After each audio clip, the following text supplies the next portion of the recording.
God, this coffee, I gotta have it right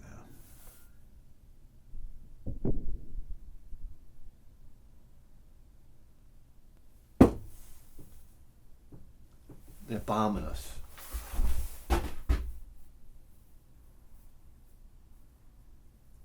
I'm just waiting for bombs to fall out of the sky one day. Like Red Dawn. I'm ready for it.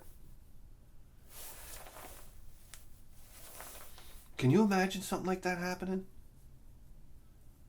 For some reason, every time I'm outside, in the corner of my mind, I always have this thought, like a big explosion in the background.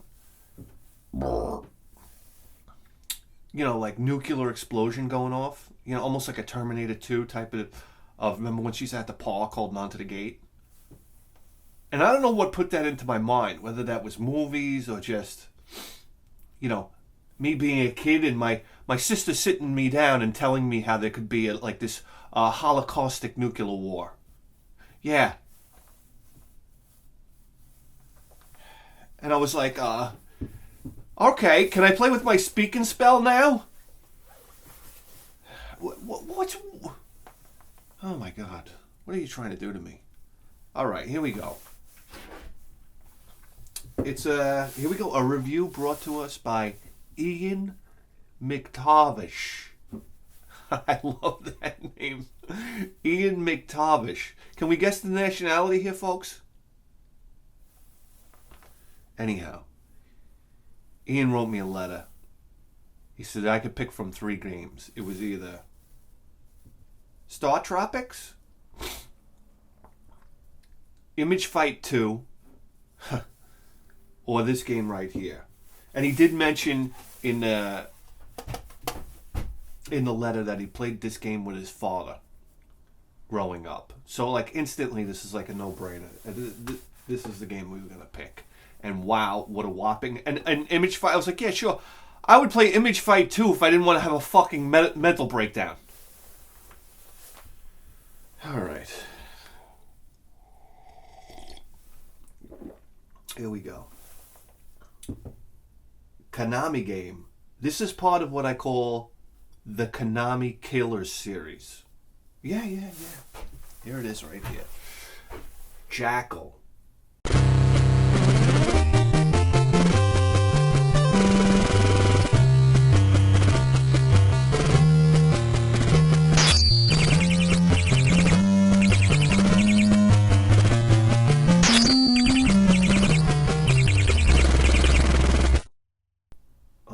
Let's start with the cover art on this one, guys. Number one, you got these guys in these military jeeps with machine guns blazing. I love it how these Willys jeeps have independent suspension on them. It's like, no siree, Bob. No, they didn't. This is like this Jeep. It's like a 1940s Willys Jeep with a Humvee suspension on it. Okay. Interesting concept. But oh my God. Did Konami not make 3 of the most wonderful co-op games known to the Nintendo? And what did they do? They forged the Konami Comrades. Yeah. Konami Comrades. That's what happened. Because we would play... Listen. Contra was king. We're not even going to mess around here. Contra was king. You had Life Force, co-op shooter. And you had Jackal. And Jackal's probably the one that's least talked about. And what a crime. What a crime against humanity. Yeah. But here we go. How magical that you used to play this game with your father. And me, I used to play this game with Rex. And jumping into this review, it was the oddest thing because I never played Jackal by myself. Ever. So this was such a weird experience. I was like, you know what? I'll play it with my son. And this poor kid, you know what? It was so frustrating. It's it's frustrating for me to play video games with my son because I'm like, no, go up, no, press this button, like he's supposed to know already, and you really got to back off. And so what I finally did is I just let him play and I kept my mouth shut, but I was boiling inside. And he had a great time. He was just driving the Jeep right into bullets and laughing like kids do. It's like, you know what? It's magical. It's magical.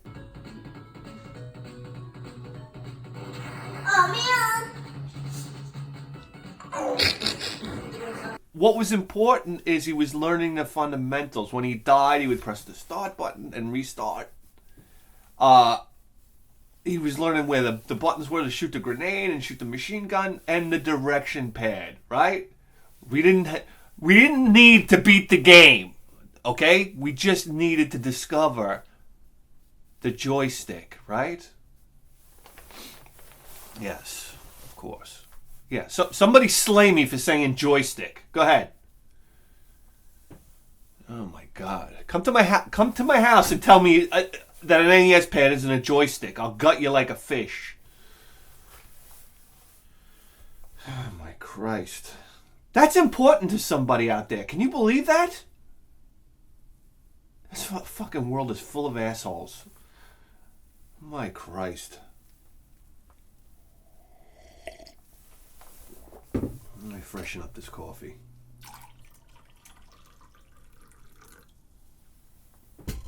Yeah, so here we go.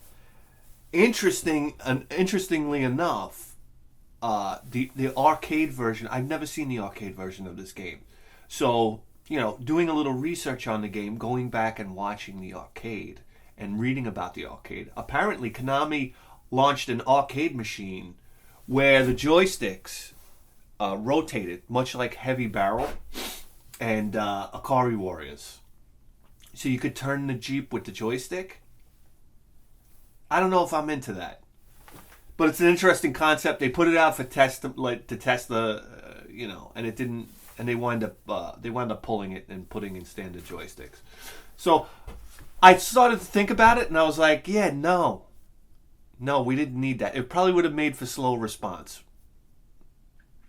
Because wasn't it interesting in the NES game, in the Nintendo game, that your Jeep, when you would turn in different directions, the Jeep would just turn around. It was a weird physic, you might say. If you were driving up and you wanted to change direction, the Jeep turned around, but it did it fast enough. Think about how difficult that must have been to do. If you're heading for a gun emplacement and it shoots at you and you have to turn around, the Jeep had to turn around, and it did it fast enough where it didn't interfere with gameplay. Yeah, it's either that or you compensated for it somehow, some way. I love how people tell me lag. You don't want to use a modern TV because of input lag. I got news for you. I adjust to. I don't know. I'm not bragging. But my brain adjusts to it immediately. It's almost like when you play a flight simulator. And you could switch between, you have the standard control where, left is left, right is left, right is right. And then you could switch it to left is right, right is left. And I don't know about you, but my brain compensates immediately. So it's like I never had a problem with input lag from a controller. It's just like you compensate. It's part of the game. Anyhow, the magic of Jackal, though, is 2 players. And I can remember going over Rex's house, and we go into the rec room. I love that, right? The rec room. Oh, the mud room, the foyer. Rex was the first house that I went into where every room was like that. The laboratory, yeah. The laboratory, the game room, the observatory. It's like it's a windowed room with a couple plants in it. What do you observatory? Where's the fucking Hubble telescope?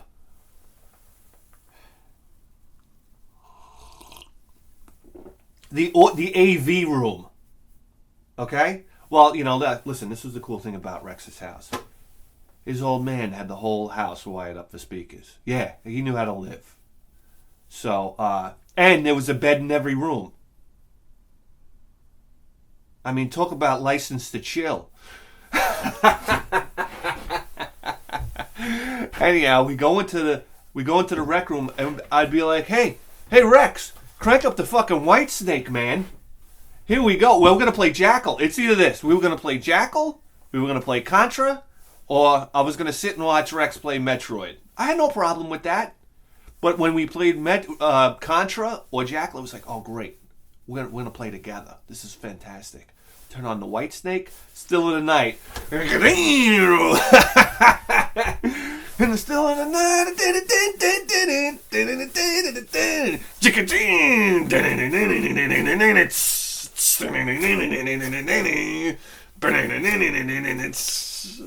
Come on.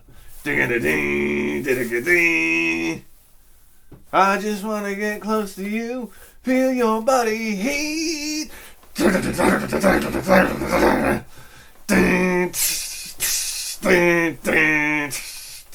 a song. What a song. David Coverdale. Yeah. Oh yeah. That's it. We put on Cinderella. What was the Cinderella song? Shake Me. Shake me all night. I said shake me. Shake it, don't break it, baby. Right? Listen, Rex, me, I was Led Zeppelin, Iron Maiden. I didn't want to hear about anything else. Rex was into hair bands. Oh yeah. Mr. Big, Trickster, Striper, White Snake, White Lion, Skid Row, Bon Jovi. Listen, I refused to listen to Bon Jovi. Oh yeah. Listen, it was like the New Kids on the Block of hair metal bands, because all the chicks. Once the chicks go crazy for something, it's like guys automatically got a shit on it. Like what did Adam Levine do the fucking halftime show? And he comes out, and obviously the guy. Listen, we're gonna get down to brass tacks here. Obviously the guy's super talented, right? I mean, he wouldn't be doing the fucking Super Bowl half show. I get it. But then he takes his shirt off, and naturally I'm sitting on the couch with all these Spanish women. I'm at my mother-in-law's. You want to talk about a nightmare? I'm at my mother-in-law's watching the Super Bowl. It's about 10 Dominican women while I'm trying to watch a fucking football game. But oh, how quiet they got when Adam Levine's fucking shirt came off. And I remember saying, in that hush of quietness, what did I say? I said something about, like, I said, boy, look at that dad bod. Because you got to chop them down at the ankles, right? I was like, boy, somebody likes McDonald's, even though the guy's in fantastic shape, right? But I had to bust his balls. And then they all started laughing, calling me a hater. I'm jealous. I'm this, I'm that. Yeah, of course. I'm sitting on a couch surrounded by lunatics.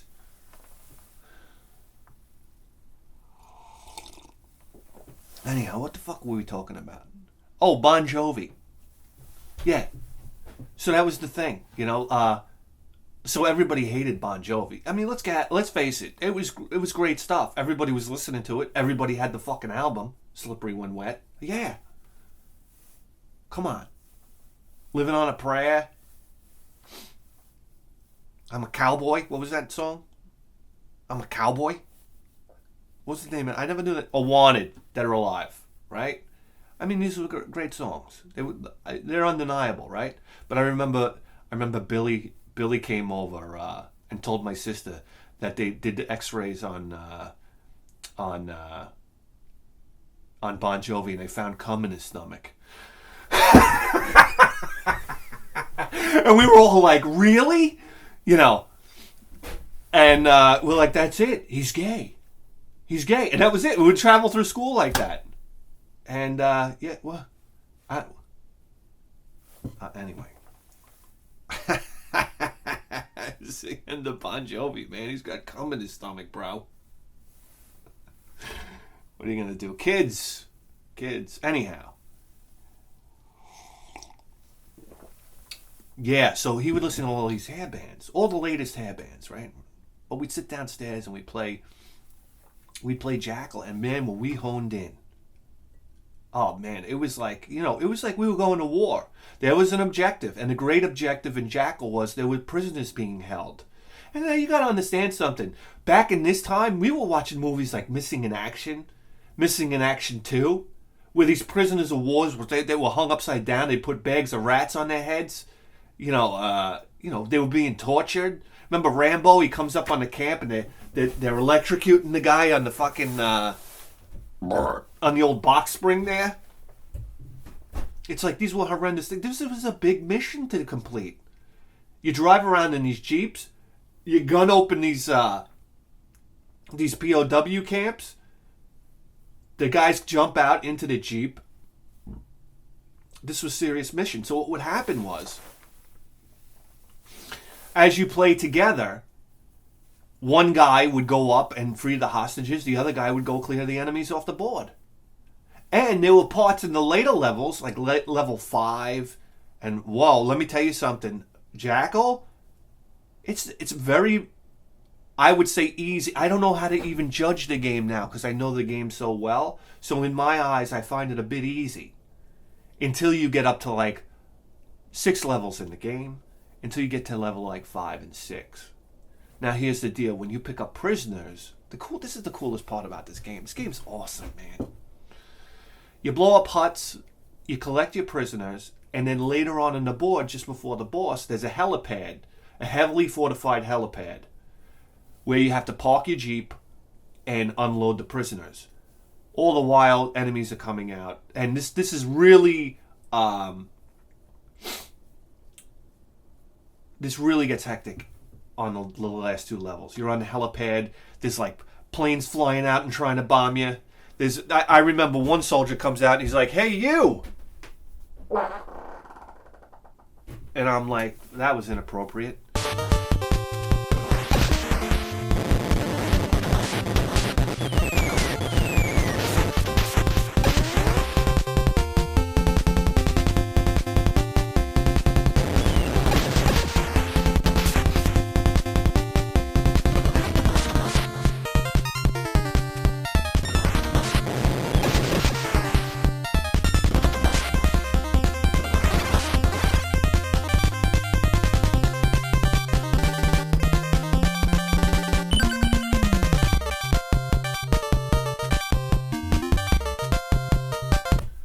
No. So what would happen is one guy would pick up the prisoners, a designated guy, and the other guy would run cover fire, right? So you go to the drop-off zone and ba. Okay. Things that... Number one, we're going to talk about what bothers me about Jackal. And there's not much that bothers me. The power-up system. Okay? When you pick up certain prisoners, when you pick up a prisoner that's alone in a hut, he'll give you a power up. And your power up on your Jeep is you start out with grenades. Number one, when you shoot your machine gun, it's constantly shooting north or toward the top of the screen, which I don't mind because you can drive around and strafe and stuff like that. And then your secondary weapon is either a grenade or a missile, which fires out of the front of the Jeep no matter where the Jeep is pointing. So that's any direction you want to go. Okay. You start with grenades. I love grenades because they fly over walls. I won't even pick up missiles till the last few boards. And then you get upgraded to a missile, which is a faster projectile, which then upgrades to an exploding. It'll explode horizontally and give you a wider shot, and it'll do a 4-way shot. When it's completely upgraded, the missile will explode. I don't know. Does anybody care?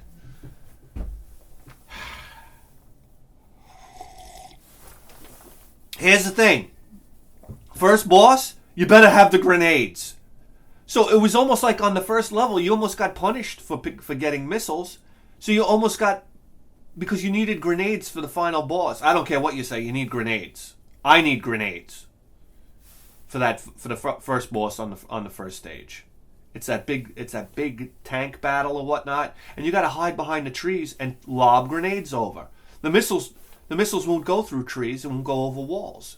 So that's a real problem. So you're almost penalized for picking up prisoners because you don't want to pick up that prisoner that gives you the power up. Fuck them. Leave them there. But yeah. So that's my only gripe with Jackal. Probably my only other gripe with Jackal is they repeat music in later levels.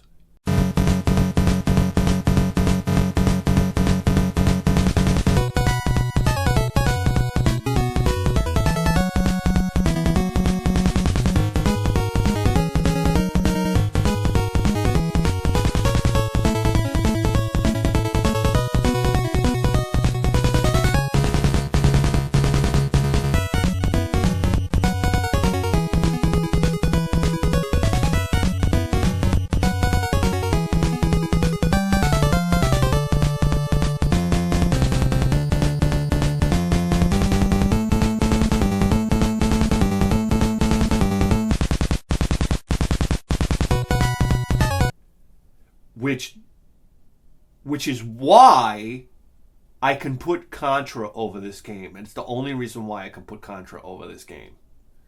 It's because levels kind of... And the mapping on the levels is kind of the same in the later levels. They're almost like level 5 is kind of like a mixture of level 1 and level 3. And level 6 is kind of like level 3. I don't know. Listen, what are we talking about here? So that was the great thing. We would pick up prisoners, and somebody would be designated prison picker-upper. The other guy would run cover fire. Wow, we had to work together. You had to work together. And what a wonderful thing Konami did by forging these friendships. Right? Yeah. I imagine, listen, guys go to battle. Anytime kids do something where they cooperate with one another, I mean, how am I going to compare this to real war? You can't.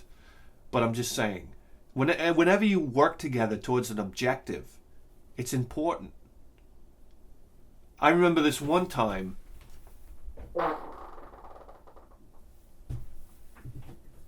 I have to take a bathroom break here. No. Yeah, so when you work together towards this common objective, how much fun was that? And this is the first time you really experienced this type of cooperative gameplay. I mean, listen, before this Nintendo thing came around, you were playing ColecoVision. It was I go, you go. I go, you go. Unless you were playing like Combat or something like that, and you were playing against each other. But even when you played the original Super Mario Brothers and you played 2 players, was that even possible?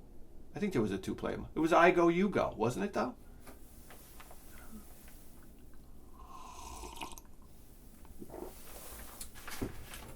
So this was relatively new concept, cooperative gameplay. This is something that you would see only in the arcades. And Nintendo pulls it off without it. Konami pulls it off without a hitch.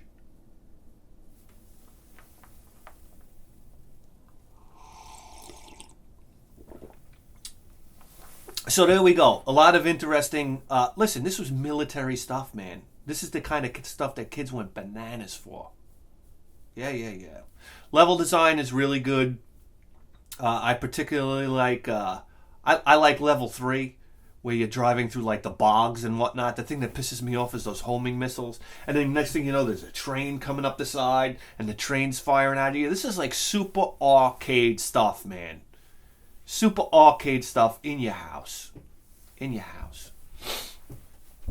And the thing with Jackal is, Rex and I would play it all night long. Let's play again. Let's play again. Let's play again. Let's play again. And we played again. And we played again. And we played again. Until we finally beat it. And I don't remember a code for Jackal. We beat Jackal legit. And Jackal gives you 3 continues, 3 guys, 3 continues. And we beat Jackal legit. Yeah, big accomplishment. Let me tell you something. To play it now, there's a very big difference when you play it cooperatively and when I played it solo this time. And this is where Jackal is really going to shine, because I got news for you. You can play this game in two very different styles.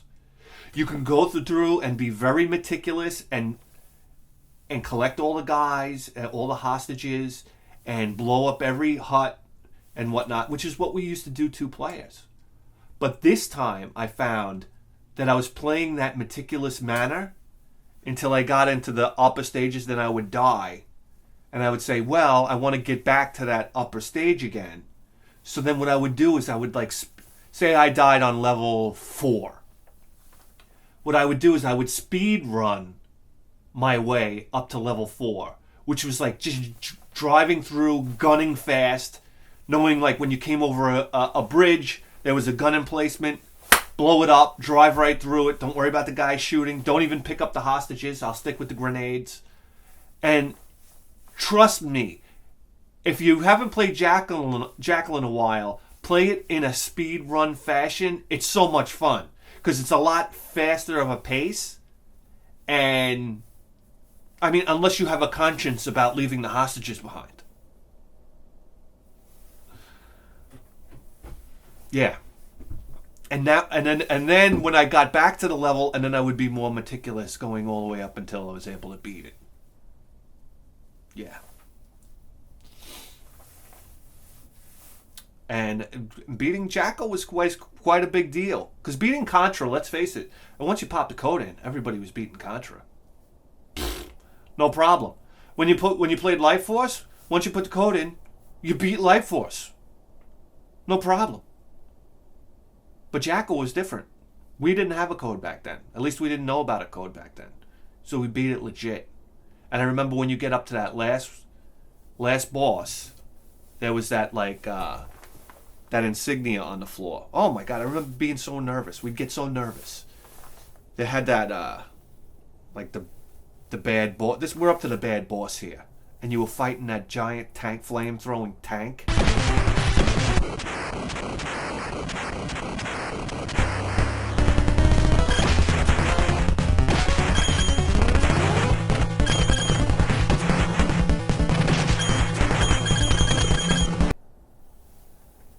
Christ, you want to talk about intense.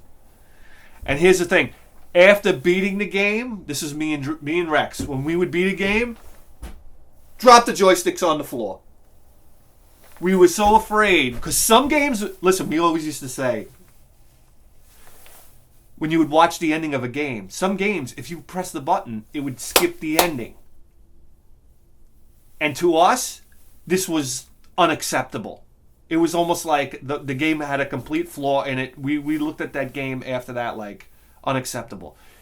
But there were games that if you pressed the buttons while the ending was happening, it would freeze the game. So in other words, you had to hit the reset button before you could enter controls again, or wait for the whole ending to cycle through before it would go back to the beginning.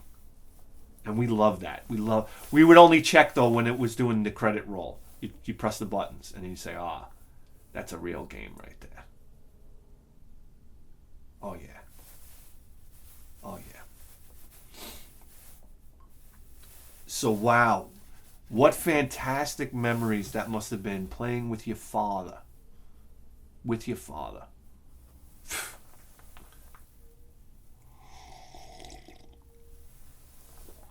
Wow, Ian. Thank you for that one, and thank you for bringing back such fantastic memories about Jackal. It's good 1-player. It's good 2-player. I mean, you can't go wrong. And it's not an expensive game whatsoever. It's the cheapest of all the Konami killers, right? Oh, yeah. Oh, yeah. I had to interrupt. On level 3, I believe it is, Jackal has the obligatory... every military game has this, where you're fighting the helicopter boss in a military game. It's obligatory. It's either you're fighting a Cobra, or you're fighting an Apache, or you're fighting a Huey gunship. There's always the helicopter battles. I don't care if you're playing Shock Troopers or you're playing Bloody Wolf or you're playing Akari Warriors. I'm trying to think if there was one in Akari Warriors. There's always that helicopter battle. And Jackal doesn't disappoint. It has the helicopter battle on level 3. Oh, yeah. Anyway, you just tuned in to the greatest video game program in the history of human civilization.